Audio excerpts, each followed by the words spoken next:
Hi dears, welcome back to Xylem Learning. It's me Abdullah Bakar. നമ്മൾ ഇന്ന് എടുക്കാൻ പോകുന്നത് കീ ഫീച്ചേഴ്സ് ഓഫ് ഫെഡറലിസം. ഫെഡറലിസത്തിന്റെ കീ ഫീച്ചേഴ്സ് ആണ് നമ്മൾ പരിചയപ്പെടാൻ പോകുന്നത്. മക്കൾക്ക് എല്ലാവർക്കും ഇൻട്രസ്റ്റിംഗ് ആയിട്ടുള്ള ഫെഡറലിസം എന്ന ചാപ്റ്ററിലെ പൊളിറ്റിക്കൽ സയൻസിലെ ഫെഡറലിസം എന്ന ചാപ്റ്ററിലെ എന്താ പറയുക ഏറ്റവും ഇമ്പോർട്ടന്റ് ആയിട്ടുള്ള ഒരു ഭാഗമാണ് ഫെഡറലിസത്തിന്റെ കീ ഫീച്ചേഴ്സ്.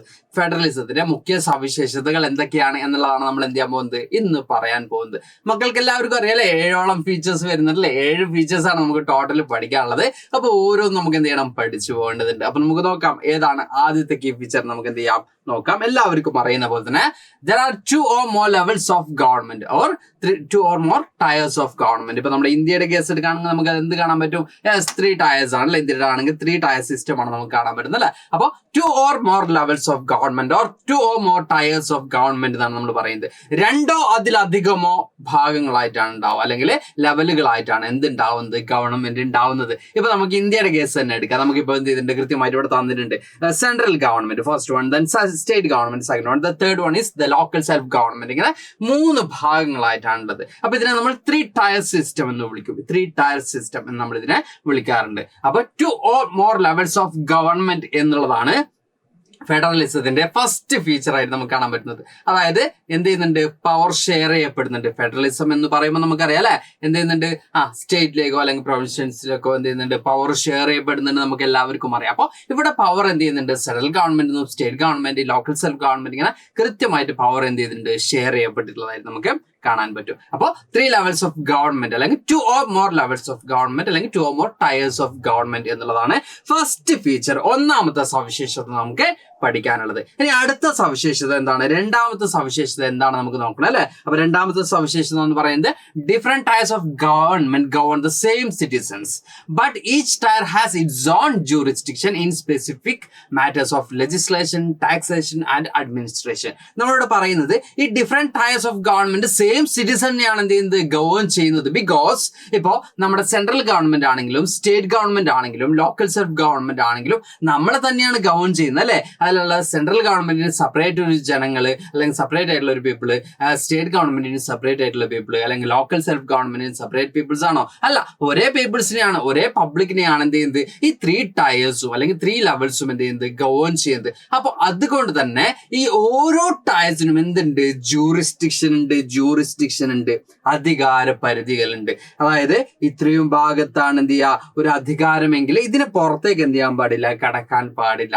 അധികാര പരിധികൾ ഓരോ ടയേഴ്സിനും കാണാൻ പറ്റും, ഓരോ ലെവൽസിനും. ദാറ്റ് മീൻസ് സെൻട്രൽ ഗവൺമെന്റിനും സ്റ്റേറ്റ് ഗവൺമെന്റിനും ലോക്കൽ സെൽഫ് ഗവൺമെന്റിനും അതിൻ്റെതായിട്ടുള്ള എന്തുണ്ട് അധികാര പരിധികളുണ്ട്, ജൂറിസ്ഡിക്ഷൻ ഉണ്ട് നമുക്ക് കാണാൻ പറ്റും. ഏതൊക്കെ മാറ്റേഴ്സിലാണ് നമുക്ക് കാണാൻ പറ്റും? ലെജിസ്ലേഷനിലാണെങ്കിലും ടാക്സേഷനിലാണെങ്കിലും അഡ്മിനിസ്ട്രേഷനിലാണെങ്കിലും ഒക്കെ അതിൻ്റെതായിട്ടുള്ള പരിധികളുണ്ട്. അതിനകത്തു നിന്നുണ്ട് ആ അധികാര പരിധിക്കകത്ത് നിന്നുണ്ട് ആ ജൂറിസ്ഡിക്ഷൻ അകത്തു നിന്നുകൊണ്ട് എല്ലാ കാര്യങ്ങളും ആർക്ക് ചെയ്യാം ഈ ഗവൺമെന്റുകൾക്കൊക്കെ ചെയ്യാം.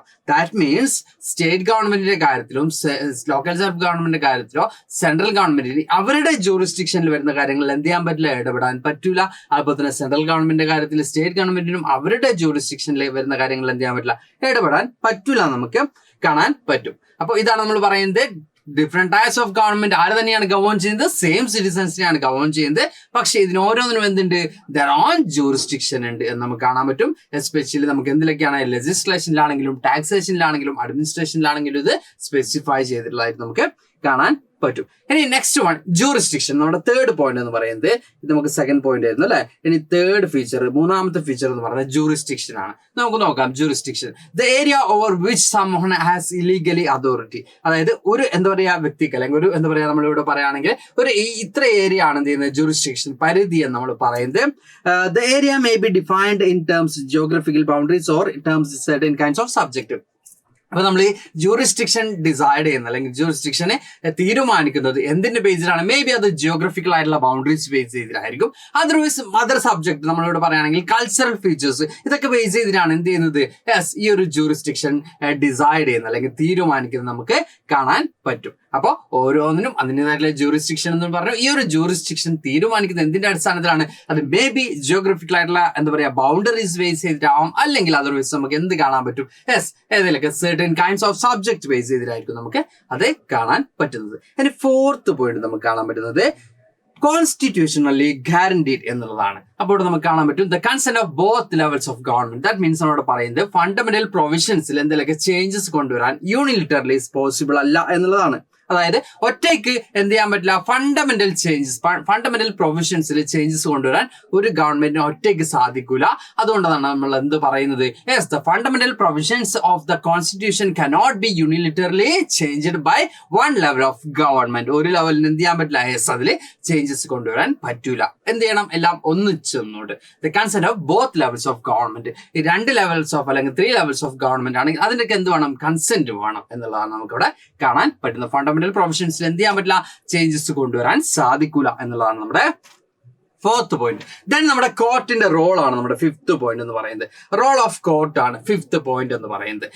5th കീ ഫീച്ചർ ആയിട്ട് നമുക്ക് കാണാൻ പറ്റുന്നത് the highest court act as an umpire if disputes arise between different levels of government. It exercise of their respective powers എന്നാണ് നമ്മൾ പറയുന്നത്. അതായത് ഹയസ്റ്റ് കോർട്ട് ഒരു അമ്പയറിനെ പോലെയാണ്, ലൈക്ക് എ റഫറി. നമ്മൾ ഫുട്ബോളിലാണെങ്കിൽ ഒരു റഫറിയെ പോലെ, അല്ലെങ്കിൽ ക്രിക്കറ്റിൽ ഒരു അമ്പയറിനെ പോലെയാണ് ആര് ആക്ട് ചെയ്യുന്നത്, ഹയസ്റ്റ് കോർട്ട്. ഇപ്പൊ ഇന്ത്യയുടെ കേസ് ആണെങ്കിൽ സുപ്രീം കോർട്ട് അല്ല, ഹയസ്റ്റ് കോർട്ട് എന്ന് പറയുമ്പോൾ ഇന്ത്യയുടെ കേസിൽ എടുക്കുന്ന സമയത്ത് നമുക്ക് എന്ത് കാണാൻ പറ്റും, യെസ് അപെക്സ് കോർട്ട് അല്ലെങ്കിൽ ഹയസ്റ്റ് കോർട്ട് എന്ന് പറയുന്നത് നമ്മുടെ ഇന്ത്യയിൽ എന്താണ്, സുപ്രീം കോർട്ടാണ്. അപ്പോൾ ഈ 2 ലെവൽസ് തമ്മിലുണ്ടാവുന്ന ഡിസ്പ്യൂട്ട്സിന്, ഈ 2 ലെവൽസ് തമ്മിലുണ്ടാവുന്ന തർക്കങ്ങൾക്ക് പരിഹാരം കണ്ടെത്താൻ, അതിനുള്ള എന്താ പറയാ നിർദ്ദേശങ്ങൾ കൊടുക്കാൻ, ഡയറക്ഷൻസ് കൊടുക്കാനൊക്കെയുള്ള റോൾ ആർക്കാണ്, യെസ് നമ്മുടെ കോർട്ടിനാണ്, ഹയസ്റ്റ് കോർട്ടിനാണ്. അപ്പോൾ ഈ 2 ലെവൽസും നമ്മൾ എന്തെങ്കിലുമൊക്കെ പ്രോബ്ലംസ് ഉണ്ടാവുന്നു, ഡിസ്പ്യൂട്ട്സ് ഉണ്ടാവുന്നു. അപ്പോൾ അവിടെ ഒരു അമ്പയറെ പോലെ അല്ലെങ്കിൽ ഒരു റഫറിയെ പോലെ അതിലെന്താണ് കൃത്യമായിട്ട് തീരുമാനങ്ങൾ എടുക്കേണ്ടത് എന്ന് ഡിസൈഡ് ചെയ്യാനുള്ള പവർ ആർക്കുണ്ട്, കോർട്ടിനുണ്ട്, ഹയസ്റ്റ് കോർട്ടിനുണ്ട്. ദാറ്റ് മീൻസ് ഇന്ത്യയുടെ കേസിൽ അത് സുപ്രീം കോർട്ടാണ് നമുക്ക് കാണാൻ പറ്റും. അപ്പോൾ ഓരോ ഗവൺമെന്റും അതിന്റെ ജൂറിസ്ഡിക്ഷന് പുറത്ത് കിടക്കുകയാണെങ്കിൽ അതിൽ ആരിടപെടാം, ഹയസ്റ്റ് കോർട്ട് ഇടപെടാൻ നമുക്ക് കാണാൻ പറ്റും. നെക്സ്റ്റ് വരുന്നത് ഫിനാൻഷ്യൽ ആയിട്ടുള്ള കാര്യങ്ങളാണ്. Source of revenue for each levels of government are clearly specified to ensure its financial autonomy. അപ്പൊ നമ്മളിവിടെ പറയുന്നുണ്ട് സോഴ്സ് ഓഫ് റവന്യൂ. ഈ ഓരോ ഗവൺമെന്റിന് എന്ത് വേണം, യെസ് അതിന് മെയിൻറ്റെയിൻ ചെയ്ത് മുമ്പോട്ട് പോകണമെങ്കിൽ, അതിന് ഭരിക്കണമെങ്കിൽ എന്ത് വേണം, കൃത്യമായിട്ടുള്ള റവന്യൂ വേണം അല്ലെ. അപ്പൊ അത് ഏതൊക്കെയാണ്, എവിടെ നിന്നൊക്കെ ടാക്സ് കളക്ട് ചെയ്യാം, ഏതൊക്കെ ടാക്സ് ഏതൊക്കെ ഗവൺമെന്റിനുള്ളതാണ്, അത് കൃത്യമായിട്ട് തന്നെ എന്ത് ചെയ്തിട്ടുണ്ട്, സ്പെസിഫൈ ചെയ്തിട്ടുണ്ട്. എവിടെ നിന്ന് എന്ത് ചെയ്യാം, സ്റ്റേറ്റ് ഗവൺമെന്റിന് ടാക്സ് കളക്ട് ചെയ്യാം, എവിടെ നിന്ന് സെൻട്രൽ ഗവൺമെന്റ് ടാക്സ് കളക്ട് ചെയ്യാം, എവിടെ നിന്ന് local self government tax collect ചെയ്യാം, അവരുടെ പബ്ലിക് എക്സ്പെൻഡിച്ചർ മീറ്റ് ചെയ്യാനുള്ള റവന്യൂ എങ്ങനെ അവർക്ക് എന്ത് ചെയ്യാം, കളക്ട് ചെയ്യാം. അത് ഓരോന്നും സ്പെസിഫൈ ചെയ്ത് എന്ത് ചെയ്തിട്ടുണ്ട്, കൊടുത്തിട്ടുള്ളതായിരുന്നു നമുക്ക് കാണാൻ പറ്റും. ഇത് 6ാമത്തെ ഫീച്ചർ ആയിരുന്നു, ഇത് 5ാമത്തെ ഫീച്ചർ ആയിരുന്നു. ഇനി ലാസ്റ്റ് ഫീച്ചർ നമുക്ക് നോക്കാം, അവസാനത്തെ ഫീച്ചർ 7ാമത്തെ കീ ഫീച്ചർ ആയിട്ട് നമുക്ക് കാണാൻ പറ്റുന്നത് ഡുവൽ ഒബ്ജക്റ്റീവ് ഓഫ് ഫെഡറലിസം എന്നുള്ളതാണ് നമുക്ക് കാണാൻ പറ്റുന്നത്. ദാറ്റ് മീൻസ് അവിടെ പറയുന്നത് to safeguard and promote unity of the country. രാജ്യത്തെ ഐക്യം നിലനിർത്തി പോകണം, ഐക്യത്തെ സംരക്ഷിക്കണം, അതിനെ എന്ത് ചെയ്യണം, പ്രോത്സാഹിപ്പിക്കണം. അത് എന്തിന്റെ ചുമതലയാണ് അല്ലെങ്കിൽ എന്തിന്റെ ലക്ഷ്യമാണ്, ഫെഡറലിസത്തിന്റെ ഒരു ലക്ഷ്യമാണ്. ടു അക്കോമഡേറ്റ് റീജിയണൽ ഡൈവേഴ്സിറ്റി ഉണ്ട്, ഡിഫറെന്റ് ആയിട്ടുള്ള കൾച്ചർ ഫോളോ ചെയ്യുന്ന ആൾ. ഇപ്പൊ നമ്മുടെ ഇന്ത്യ എടുക്കുകയാണെങ്കിൽ ഇന്ത്യ എന്താ പറയാ, ദ ലാൻഡ് ഓഫ് ഡൈവേഴ്സിറ്റി എന്നാണ് പറയുക അല്ലെ, വൈവിധ്യങ്ങളുടെ രാജ്യം എന്നാണ് നമ്മുടെ ഇന്ത്യയെ പറയുന്നത്, അല്ലെങ്കിൽ വൈവിധ്യങ്ങളുടെ നാട് എന്നാണ് നമ്മുടെ ഇന്ത്യയെ പറയുന്നത്. അപ്പൊ റീജിയണൽ ഡൈവേഴ്സിറ്റീസിനെ അക്കോമഡേറ്റ് ചെയ്യാൻ പറ്റണം, എല്ലാവരെയും ഒന്നിച്ച് കൊണ്ടുപോകാൻ പറ്റണം. അപ്പൊ അവിടെ ഓരോ ഡൈവേഴ്സിറ്റി അല്ലെങ്കിൽ ഓരോ കൾച്ചർ ആണെങ്കിലും ഓരോ ലാംഗ്വേജ് ആണെങ്കിലും അതിനെ പ്രൊമോട്ട് ചെയ്യാൻ പറ്റണം. അപ്പൊ അതിനെ ഡിവൈഡ് ചെയ്യുമ്പോൾ എളുപ്പത്തിൽ എന്ത് ചെയ്യാൻ പറ്റും, പ്രൊമോട്ട് ചെയ്യാൻ പറ്റും, എല്ലാത്തിനും പ്രൊട്ടക്ട് ചെയ്യാൻ പറ്റും. അപ്പൊ ഡുവൽ ഒബ്ജക്റ്റീവ് ഓഫ് ഫെഡറലിസം എന്ന് പറയുന്നത് to safeguard and promote unity of the country, then to accommodate regional diversity. ഇത്രയാണ് ഈ 7 കീ ഫീച്ചേഴ്സ് ആണ് നമുക്ക് ഫെഡറലിസത്തിന്റെ കീ ഫീച്ചേഴ്സ് ആയിട്ട് പഠിക്കാനുള്ളത്. അപ്പൊ വളരെ ചെറിയ സമയം കൊണ്ട് വിത്തിൻ 10 minutes നമ്മൾ എന്ത് പഠിച്ചു, yes key features of federalism നമ്മൾ പഠിച്ചല്ലോ മക്കളെ. അപ്പൊ എന്തെങ്കിലുമൊക്കെ ഡൗട്ട് ഉണ്ടെങ്കിൽ താഴെ കമന്റ് ബോക്സിൽ എന്ത് ചെയ്യാം മക്കളെ, കമന്റ് ചെയ്യാം. അപ്പൊ ഇതുപോലെ നമുക്ക് എന്ത് ചെയ്യണം, ചാപ്റ്റർ വളരെ ചുരുങ്ങിയ സമയം കൊണ്ട് കംപ്ലീറ്റ് ടോപ്പിക്കും വേറെ സെപ്പറേറ്റ് ആയിട്ട് നമുക്ക് പഠിച്ചെടുക്കാനുണ്ട്. അതിന് സാർ വീണ്ടും വരും. അപ്പൊ തൽക്കാലം ക്ലാസ് വൈൻഡ് അപ്പ് ചെയ്യാണ്. Thanks to all, by.